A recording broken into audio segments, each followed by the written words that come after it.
Bonjour à tous et bienvenue sur ma chaîne. Aujourd'hui, on va plonger ensemble dans les profondeurs de l'océan pour redécouvrir l'une des histoires les plus poignantes et les plus célèbres de tous les temps, la petite sirène. Mais attention, on ne parle pas seulement de la version animée que l'on connaît tous. On va explorer le conte original de Hans Christian Andersen, une histoire bien plus complexe et douce amère qui nous parle de sacrifice, d'amour non partagé et de la quête d'une âme immortelle. Alors, prenez une grande respiration et suivez-moi dans ce voyage sous-marin fascinant. Au plus profond de l'océan, dans un royaume d'une beauté indescriptible, vivait le roi de la mer avec sa vieille mère et ses 6 filles, toutes des sirènes d'une grâce exceptionnelle. La plus jeune, notre héroïne, était différente, plus silencieuse, plus rêveuse. Elle était fascinée par le monde des humains, un monde qu'elle ne pouvait qu'imaginer à travers les récits de sa grand-mère et les objets qu'elle collectionnait, tombés des navires. Elle passait des heures dans son jardin secret à contempler une statue de marbre représentant un jeune garçon, rêvant du jour où elle aurait enfin 15 ans. C'était l'âge où, traditionnellement, les sirènes étaient autorisées à monter à la surface pour observer ce monde interdit. Pour elle, cette attente était une éternité. Le jour tant attendu arriva enfin. La petite sirène monta à la surface, juste au crépuscule. La mer était calme, et non loin, elle aperçut un grand navire où se déroulait une fête somptueuse. C'est là qu'elle le vit pour la première fois, un jeune prince, célébrant son anniversaire. Elle fut instantanément captivée par sa beauté et son sourire. Elle resta là, flottant sur les vagues, l'observant jusqu'à tard dans la nuit. Mais soudain, une tempête violente éclata. Le ciel s'assombrit, les vagues devinrent monstrueuses et le navire fut englouti par les flots. Sans hésiter, la petite sirène plongea pour sauver le prince inconscient. Elle le ramena jusqu'à la rive, près d'un temple, et le veilla jusqu'à ce qu'une jeune femme du temple le découvre.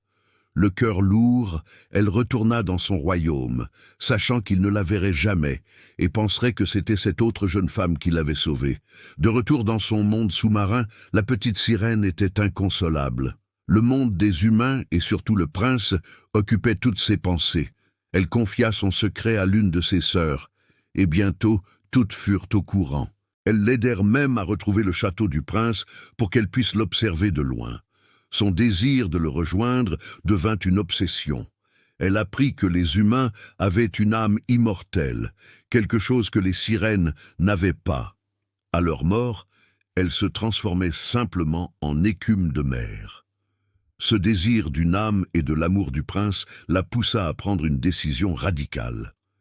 Elle décida d'aller voir la redoutable sorcière des mers, un être maléfique vivant dans un endroit terrifiant, entouré de polypes et de créatures effrayantes. La rencontre avec la sorcière fut glaçante. La sorcière accepta de l'aider, mais le prix était terrible. Elle lui préparerait une potion qui transformerait sa queue de poisson en 2 jambes humaines. Mais chaque pas sur la terre ferme serait comme marcher sur des couteaux aiguisés. Plus terrible encore, elle devait lui donner en échange sa plus belle possession, sa voix. La sirène deviendrait muette, et la condition la plus cruelle était la suivante. Si elle parvenait à gagner l'amour du prince et qu'il l'épousait, elle obtiendrait une âme immortelle. Mais s'il en épousait une autre, alors à l'aube du jour de leur mariage, son cœur se briserait et elle se dissoudrait en écume sur les vagues. Malgré cet avertissement terrible, son amour pour le prince était si fort qu'elle accepta le pacte. Elle but la potion et perdit connaissance sur la plage, non loin du château. C'est le prince lui-même qui la découvrit sur le rivage. Émerveillé par sa beauté, mais intrigué par son silence, il la prit sous sa protection et l'emmena dans son château. La petite sirène, désormais humaine, dansait pour lui avec une grâce surnaturelle, malgré la douleur atroce que chaque mouvement lui causait. Le prince était charmé par elle, il l'aimait comme on aime un enfant cher, mais son cœur appartenait toujours à la jeune femme du temple qu'il croyait être sa sauveuse. Il confia même à la petite sirène qu'il n'épouserait jamais personne d'autre qu'elle. Le cœur de la sirène se serra. Le temps passait, et bien qu'elle soit constamment à ses côtés, l'amour qu'elle espérait ne venait pas. Elle était piégée dans son silence, incapable de lui révéler la vérité sur son sauvetage et sur son sacrifice. Un jour, le destin frappa à la porte. Les parents du prince arrangèrent un mariage avec la princesse d'un royaume voisin. Le prince, réticent, accepta de la rencontrer, mais assura à la petite sirène qu'il refuserait car il ne pouvait aimer que la femme du temple. Quelle ne fut pas leur surprise lorsqu'en arrivant, le prince découvrit que la princesse voisine était la même jeune femme qu'il avait vue au temple. Persuadé d'avoir retrouvé sa sauveuse, il tomba immédiatement amoureux et annonça leur fiançailles. Pour la petite sirène, c'était une sentence de mort. Le mariage fut célébré sur un navire, et la nuit de noces approchait. C'était sa dernière nuit en tant qu'humaine. Son cœur était brisé en 1000 morceaux. Alors que l'aube se levait, menaçant de la transformer en écume, ses sœurs apparurent à la surface de l'eau. Leurs longs cheveux avaient été coupés. Elle les avait échangés à la sorcière des mers contre un dernier espoir, un poignard magique. Elles le tendirent à leur sœur en lui disant « Plante ce poignard dans le cœur du prince, avant que le soleil ne se lève. Laisse son sang couler sur tes pieds, et ils se transformeront à nouveau en queue de poisson. Tu redeviendras une sirène, et tu pourras vivre tes 300 ans avec nous. » La petite sirène prit le poignard et entra dans la tente où le prince et sa nouvelle épouse dormaient. Elle le regarda une dernière fois, se souvenant de tout l'amour qu'elle lui portait. Incapable de commettre un tel acte, elle murmura son nom, l'embrassa sur le front et jeta le poignard dans la mer. Au premier rayon du soleil, elle se jeta elle-même par-dessus bord, sentant son corps se dissoudre. Mais au lieu de devenir de l'écume, elle sentit qu'elle s'élevait dans les airs. Elle était devenue une fille de l'air, un esprit invisible.